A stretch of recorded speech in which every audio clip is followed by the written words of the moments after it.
الحمدللہ رب العالمین الصلاة والسلام علی اشرف الانبیاء والمرسلین وخاتم النبیین سیدنا و مولانا علی رسولہ الکریم وأہل بیتہ الطیبین الطاہرین المعصومین المظلومین اما بعد قال اللہ تبارک و تعالی فی کتابہ المجید و فرقانہ الحمید بسم اللہ الرحمن الرحیم وما خلقت الجن والانس الا لیعبدون اما بعد بندگان خدا، آپ سب کو اور اپنے نفس کو میں تقوی الہی کی وصیت کرتا ہوں، تقوی الہی کی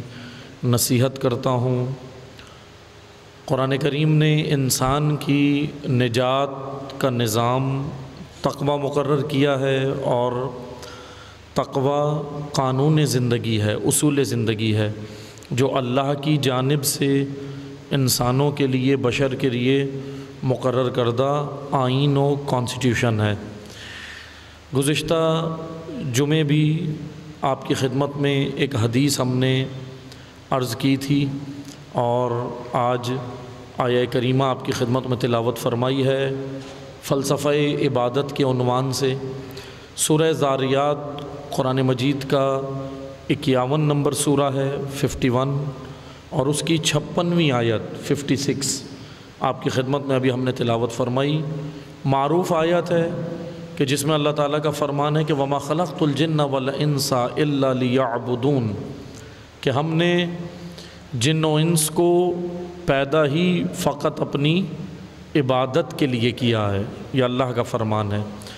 گزشتہ جمعے جو ہم نے آپ کی خدمت میں حدیث عرض کی تھی، اس کو میں دوبارہ آپ کی خدمت میں تکرار کروں گا، اور پھر آج ایک اور حدیث پیش کر کے ہم فلسفہ عبادت کے عنوان سے خطبہ اول کو آپ کی خدمت میں بیان فرمائیں گے۔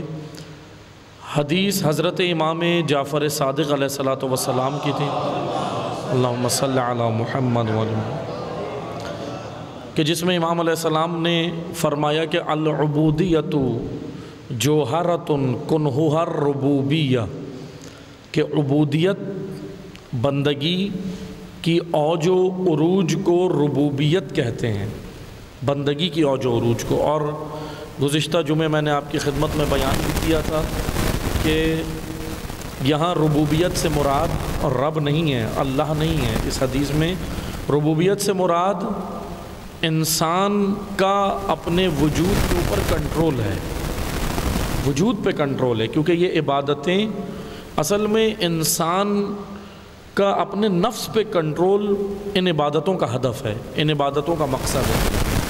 عبادت کا جہاں لفظ آتا ہے وہاں ہمارے ذہن میں چند اذکار کہہ لیں یا چند نمازیں آتی ہیں، روزہ، نماز اور چند چیزیں ہمارے ذہن میں آ جاتی ہیں، اور ہم نے عبادت کو منحصر رکھا صرف انہی اذکار کے اندر، حالانکہ عبادت کا مفہوم بڑھ کر ہے، کیونکہ آیہ کریمہ کہہ رہے ہیں، یہ آیت جو ابھی تلاوت سورہ ذاریات کی اللہ تعالیٰ کا کہنا ہے کہ ہم نے جن و انس کو خلق کیا، ان کو خلق ہی اسی کام کے لیے کیا کہ وہ ہماری عبادت کریں۔ اب یہ بڑا اہم نقطہ ہے، یہ بڑا اہم سوال ہے۔ ہمارے ذہن میں جو عبادت ہے وہ تو ہے نماز، روزہ اور چند ورد و ذکر، ہمارے ذہن میں تو یہی ہے۔ تو اگر اللہ نے اسی کے لیے خلق کیا، اگر وہ جو ہمارے ذہن میں عبادت کا تصور ہے، جو محدودیت عبادت کی ہمارے ذہن میں ہے، اگر خداوند تبارک و تعالیٰ نے ہمیں صرف اسی کام کے لیے خلق کیا، تو پھر تو ہم اور کوئی کام نہ کریں، پھر تو نہ کام کریں، نہ کاروبار کریں، نہ تعلیم حاصل کریں، نہ کچھ اور کام پہ جائیں، بلکہ ہم پھر تو حق یہ بنتا ہے کہ مسجد میں ہم صرف نماز پڑھیں اور تسبیح لے کر بیٹھیں اور ذکر و ورد کریں۔ پھر تو یہ اس کا معنی بنتا ہے، جو ہمارے ذہن میں عبادت کا تصور ہے اس سے یہ معنی بنتا ہے اس آیت کا، ورنہ اس آیت کا معنی یہ نہیں ہے جو ہمارے ذہن میں، بلکہ عبادت بیان ہونے کی ضرورت ہے کہ عبادت ہے کیا، عبادت کا دائرہ کتنا ہے، عبادت کہاں کس کو جا رہا ہے۔ قرآن کریم نے عبادت کس کو کہا ہے، روایات نے عبادت کس کو کہا ہے۔ ایک حدیث کا ہم اور سہارا لیتے ہیں تاکہ یہ آیت ہماری سامنے اور مزید کھل جائے، تشریح ہو جائے۔ یہ حدیث حضرت امام حسن عسکری علیہ الصلوۃ والسلام کی ہے۔ اللہم صلی علی محمد وآل محمد۔ امام عسکری علیہ السلام فرماتے ہیں لیست العبادۃ کثرۃ الصلاۃ والصوم۔ امام علیہ السلام فرماتے ہیں صرف عبادت یہ نہیں ہے کہ آپ زیادہ سے زیادہ نماز اور روزہ رکھو، صرف عبادت یہ نہیں ہے، یعنی صرف سے مراد یہ نہیں ہے کہ خدا نخواستہ کوئی یہ سمجھے نماز روزہ عبادت نہیں عبادت ہے، اس کا حکم ہے۔ نماز کی اہمیت سب سے زیادہ عبادتوں میں، اور بعض روایات میں جس کی نماز قبول ہوگی اس کے سارے اعمال قبول ہوں گے، اور اگر کسی کی نماز رد ہو گئی تو باقی اعمال کے اوپر بھی اشکال ہے کہ قبول ہونا، اس لیے بعض روایات میں نماز کی بڑی اہمیت ہے۔ لیکن جو دیگر حدیثیں پیش کی جاتی ہیں اس سے کسی عبادت کی اہمیت کم نہیں ہوتی، بلکہ بتایا یہ جا رہا ہوتا ہے کہ عبادت کا مفہوم اور وسیع ہے اور زیادہ ہے۔ تو اس حدیث میں امام عسکری علیہ السلام فرما رہے ہیں لیست العبادۃ کثرۃ الصلاۃ والصوم۔ عبادت خالی یہ نہیں ہے کہ آپ صرف نماز اور روزہ کرو اور سمجھو کہ عبادت ہو گئی، حق عبادت ادا ہو گیا۔ امام کہہ رہے ہیں نہیں، پھر آگے امام فرماتے ہیں انما العبادہ، عبادت یہ ہے کہ التفکر فی امر اللہ، اللہ کے امور کے اندر تفکر کرنا، اللہ کے کائنات کے اندر، اس دنیا کے اندر تفکر کرنا، غور و فکر کرنا۔ یعنی میں آسان زبان میں ٹرانسلیٹ کروں اس حدیث کو، علم حاصل کرنا، علوم حاصل کرنا۔ عبادت کی اوج و عروج کیا ہے؟ علوم کے میدان میں آگے آنا، کائنات شناسی، خدا شناسی، وجود شناسی، اپنے وجود کی شناخت، کائنات شناسی، کائنات میں نکلے۔ اس لیے قرآن کریم کیا کہہ رہا ہے؟ سیروا فی الارض، زمین پر جاؤ، دیکھو اللہ نے کیا کیا رکھا ہے۔ یعنی قرآن ہمیں ایک دعوت دے رہا ہے کہ آپ علوم کی جانب میں ایک مشکل یہ ہوئی ہے کہ ہمارے یہاں دینی اور دنیاوی علوم کی تفریق ہو گئی، یہ تفریق نہیں مانو بابا، ابھی ہم اس بحث میں نہیں جاتے کس نے کیا ہوا، لیکن یاد رکھیں یہ جو ہم کالج یونیورسٹیز کے اندر پڑھتے ہیں یہ دنیاوی علم نہیں ہے۔ یہ جو آپ کیمسٹری پڑھتے ہیں، یہ جو آپ بائیو پڑھتے ہیں، یہ جو آپ میڈیکل پڑھتے ہیں، یہ جو آپ سائنسز کے علوم پڑھتے ہیں، سائنسز کے بہت سارے علوم ہیں، جو بھی شعبے آج آپ پڑھ رہے ہیں یہ دنیاوی علوم نہیں، اس کی ہم نے دیکھنا یہ علوم نکلے کہاں سے، کون ہے اس کا بانی، کدھر سے یہ علوم نکلے۔ جب ہم ان علوم کے بانی کی جانب اور منبع اور ان علوم کے سرچشمے کی جانب جاتے ہیں تو وہ ہمیں قرآن نظر آتا ہے، قرآن نظر آتا ہے۔ یہی قرآن جس کی ہم روزانہ تلاوت کرتے ہیں، یہی سورہ رحمان۔ سورہ رحمان کیا ہے؟ معذرت کے ساتھ اسی لیے قرآن نے کہا نا کہ ذرا ٹھہر ٹھہر کے سمجھ کے پڑھو قرآن۔ بعض اتنی سخت روایتیں ہیں کہ جس میں یہ حکم ہوا کہ ایسی تلاوت کا کوئی فائدہ نہیں ہے جس میں تفکر نہ ہو۔ بعض ایسے سخت جملے بھی ہیں معصومین کے کہ ایسی تلاوت کا کوئی فائدہ نہیں ہے جس میں آپ غور و فکر ہی نہ کر رہے ہوں، بس اسپیڈ کے ساتھ چلے جا رہے ہیں آگے قرآن کی تلاوت کریں، نہیں، غور و فکر، تفکر۔ سورہ رحمان پوری سائنس ہے۔ سورہ رحمان فصلوں کا اگنا بتا رہی ہے۔ سورہ رحمان چاند ستاروں کا نجم و شجر، کیا ہے نجم و شجر؟ اللہ دعوت دے رہا ہے کیا ہو اس کی جانب، یعنی سائنس کا جو بانی ہے، سائنسی علوم کے جو اصل بانی ہے یا سائنسی علوم کا جو منبع ہے وہ قرآن ہے۔ آج ہم سمجھتے ہیں شاید آئنسٹائن کی تھیوری ہمیں جو ہے وہ ہمارے لیے سب سے بہترین ہے، آج ہم سمجھتے ہیں کارل مارکس کی تھیوریز، آج ہم سمجھتے ہیں دیگر اہل مغرب کی تھیوریز۔ اب میں یہ بھی یاد رکھیں ہم کسی کو کرٹیسائز نہیں کر رہے، اچھی بات ہے وہ ان علوم میں آگے آئے، اچھی بات ہے، ان کو اپریشیٹ کر رہے ہیں، لیکن بتانے کا مقصد یہ ہے کہ مسلمان اپنے آپ کو آج کمتر سمجھتے ہیں۔ مسلمان یہ سمجھتے ہیں کہ فلسفی جو ہے وہ فلسفی بھی، فلسفہ بھی لیتے ہیں مغرب سے، حالانکہ اسلامک فلسفہ موجود ہے، اسلامک فلسفے کا فائدہ یہ ہے کہ جس میں آپ ملحد نہیں بنیں گے، مشرک نہیں بنیں گے، وحدانیت کے ساتھ فلسفہ. لیکن ہم لیتے ذرا مغرب سے ہیں تو اس وجہ سے مشکلات ہماری یہیں کھڑی ہو جاتی ہیں. بس عزیزان محترم، عبادت 11ویں امام کیا کہہ رہے ہیں؟ حضرت کی حدیث کیا ہے؟ عبادت تفکر امر اللہ، اللہ کے امور یعنی کائنات کے اندر تفکر کرنا، یہ عبادت ہے. یہ عبادت کا سب سے اعلیٰ درجہ ہے. اگر آج آپ آرٹیفیشل انٹیلیجنس پڑھ رہے ہیں، اے آئی پڑھ رہے ہیں، دیگر ٹیکنالوجی کے علوم حاصل کر رہے ہیں، گزشتہ جمعے میں نے بیان کیا تھا یہ ٹیکنالوجی آج آپ کے پاس ہے. منیچرائزیشن کہاں سے نکالی ہے سائنٹسٹ نے؟ اسی قرآن سے. کہاں سے پہنچے ہیں؟ اسی قرآن سے.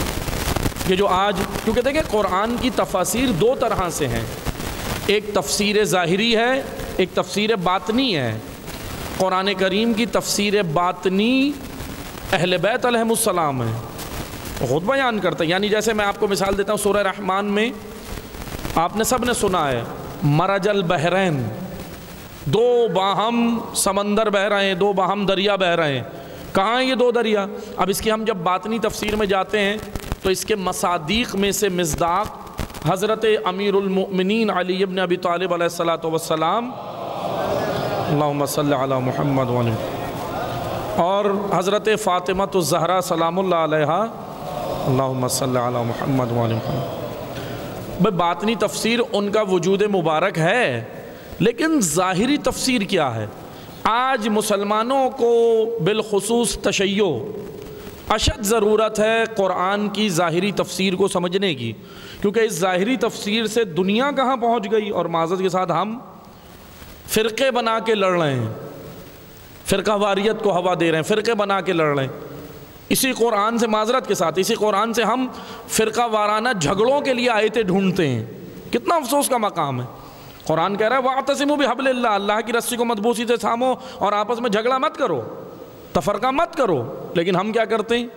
اسی قرآن سے جاتے ہیں، اپنے ذہن میں بہت کچھ لے کے قرآن کی جانب جاتے ہیں اور ایسی آیتیں ڈھونڈنے کی کوشش کرتے ہیں کہ بس میں جو کر رہا ہوں وہ درست ثابت ہو جائے.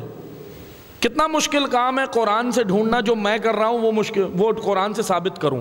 اس سے آسان کام ہے کہ جو قرآن کہہ رہا ہے وہ میں کر لوں. آپ مجھے بتائیں، دونوں کاموں میں ذرا غور و فکر کریں. جو میں آلریڈی کر رہا ہوں، پہلے سے کر رہا ہوں، اب میں اس بحث میں نہیں جاتا صحیح کر رہا ہوں یا غلط، جو میں کر رہا ہوں اس کو جا کے قرآن سے ڈھونڈوں اور پھر کسی کو ثابت کروں دیکھو میں یہ کر رہا ہوں، یہ قرآن کہہ رہا ہے. تو اس سے آسان یہ ہے کہ میں وہ کر لوں جو قرآن پہلے سے کہہ رہا ہے. اس سے آسان کام ہے نا. لیکن ہم آسان کی جانب نہیں جاتے، مشکل کی جانب جاتے. بہرحال توجہ سے سنیں، آج اسی قرآن کریم کی آیت مرج البحرین والتقیان، یہ سورہ رحمان، باطنی تفسیر بالکل اہل بیت ہیں، ان کا مقام کوئی ان کے مقام کے برابر نہیں ہے.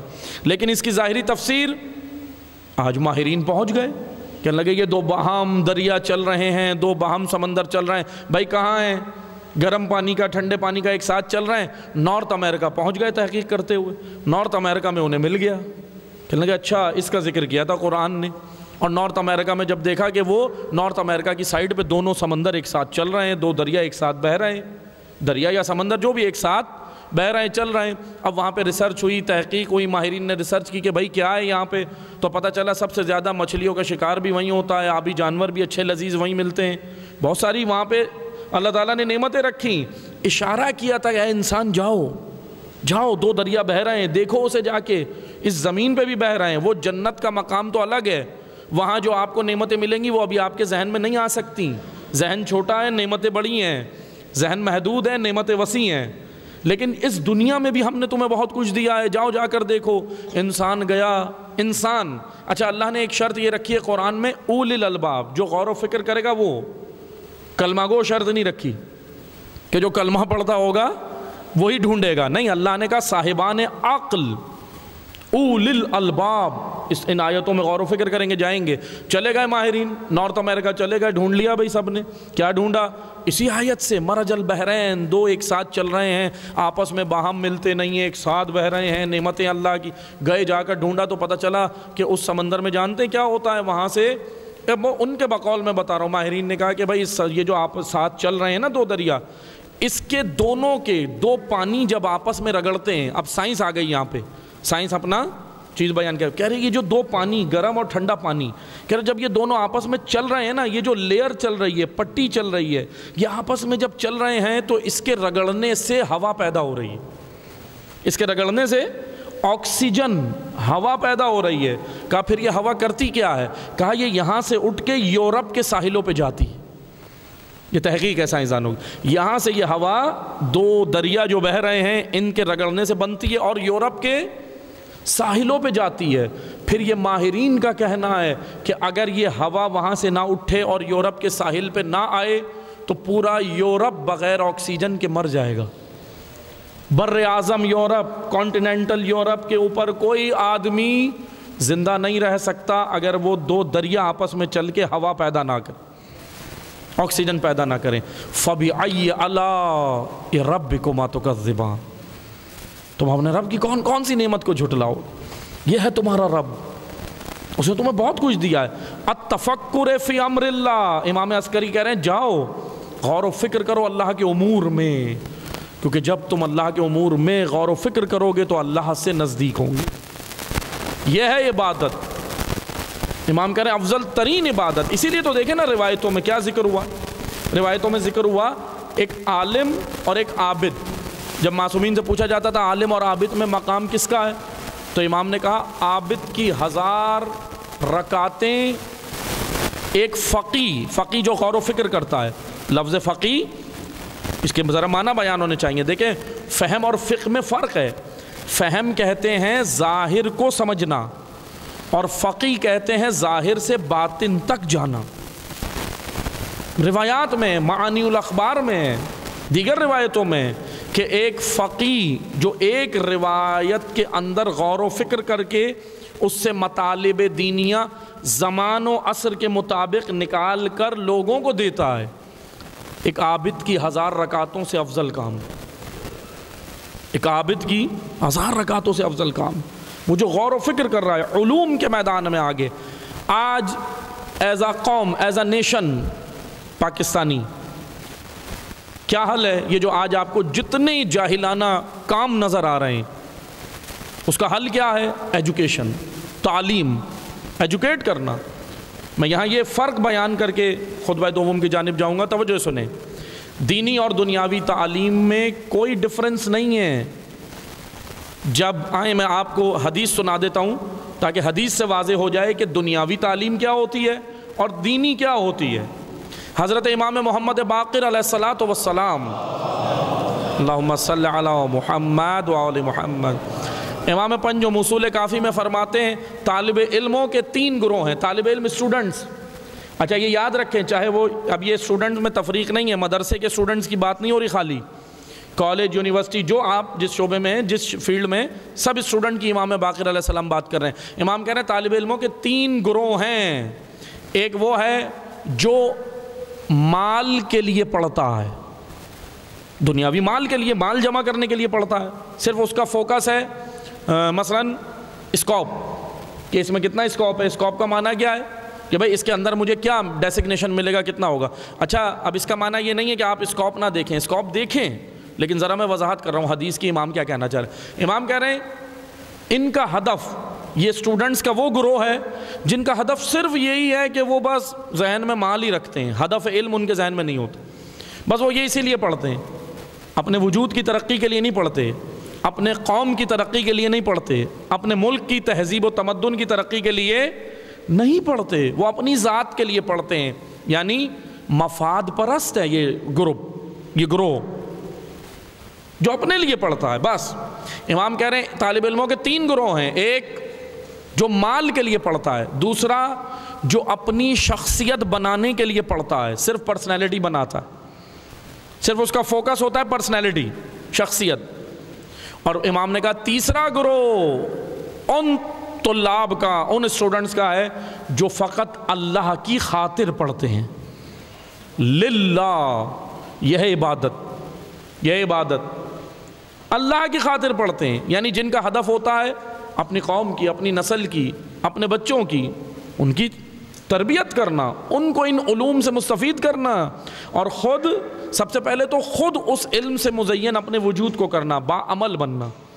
اور پھر امام نے ایک بڑا آگے تو ایک بڑی کنڈیشن بھی لگا دی امام نے کہا یہ جو تیسرا گروہ ہے جو اللہ کے لیے پڑھتا ہے یہ اہل جنت ہیں.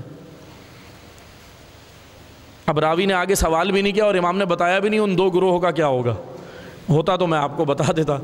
امام نے بس اتنا کہا کہ یہ جو تیسرا گروہ ہے جو اللہ کے لیے پڑھتا ہے وہ اہل جنت ہیں. گارنٹی امام نے لے لی وہ اہل جنت ہیں. اب بندگان خدا علم حاصل کریں اللہ کی خاطر، اپنے وقت کے امام کی خاطر. وہ پردہ غیب میں ہیں، ان کے ظہور کے لیے ہم نے اپنی زمینوں کو تیار کرنا ہے، اپنے قلب کو تیار کرنا ہے، اپنے وجود کو تیار کرنا ہے، اپنے گھر کو تیار کرنا ہے، اپنے بچوں کو تیار کرنا ہے. فوکس یہ ہو کہ میں اپنے وقت کے امام کے لیے پڑھ رہا ہوں. یہ للہ ہے، وقت کے امام کے لیے یعنی اللہ کے لیے، یہ ہے للہ. اگر آپ کالج یونیورسٹی میں علم حاصل کر رہے ہیں، آرٹیفیشل انٹیلیجنس پڑھ رہے ہیں، سائنسز کا کوئی بھی علم آپ شعبے میں ہیں، لیکن آپ کے نیت یہ ہے کہ میں وقت کے امام کے لیے، تو یہ عین دینی علم ہے. اور اگر آپ مدرسے میں بھی بیٹھ کر فقہ پڑھ رہے ہیں، اصول پڑھ رہے ہیں، منطق پڑھ رہے ہیں، فلسفہ پڑھ رہے ہیں، عقائد پڑھ رہے ہیں، اخلاق پڑھ رہے ہیں، لیکن آپ کے ذہن میں یہ ہے کہ وقت کا امام نہیں، باہر نکل کے اپنے آپ کو کچھ بناؤں، تو یہ دنیاوی علم ہے. یعنی شرط یونیورسٹی یا مدرسہ نہیں ہے کہ مدرسے میں بیٹھیں گے تو لازمی دینی علم ہے اور یونیورسٹی میں جو بیٹھا ہے وہ دنیاوی ہے. نہیں، نیت، ارادہ، آپ کی نیت کیا ہے، کس لیے پڑھ رہے ہیں، آپ یہ مجھے بتائیں. آپ بتائیں کس لیے پڑھ رہے ہیں. اگر للہ پہلو ہے تو امام حسن عسکری علیہ الصلوۃ والسلام کیا فرما رہے ہیں، اللہم صلی علی محمد وآل محمد. تو پھر امام عسکری فرما رہے ہیں التفکر فی امر اللہ. یہ علوم، یہ ہے عبادت. اصل عبادت کی اوج یہ ہے، کیونکہ معرفت کے ساتھ جب آپ یہ علوم کے ان منازل پہ جائیں گے نا، خدا کی معرفت ہوگی تو پھر آپ کی نماز کا عالم بھی کچھ اور ہوگا. پھر ہماری نماز عالم ہی کچھ اور ہوگا. ابھی تو ہمارا ذہن ادھر ادھر ہوتا ہے، دکانوں میں ہوتا ہے، کاروبار میں ہوتا ہے، ادھر ادھر ہوتا ہے نا. تو اس لیے اب وہ کب آئے گا، خضوع و خشوع کب آئے گا، جتنی معرفت بڑھے گی، جتنا ہم علوم کے میدان میں آگے آئیں گے. دعا کرتے ہیں اللہ تعالی ہمیں علوم کے میدان میں آگے آنے کی توفیق عطا فرمائے. بسم اللہ الرحمن الرحیم. انا اعطینک الکوثر فصل لربک وانحر ان شانئک هو الابتر.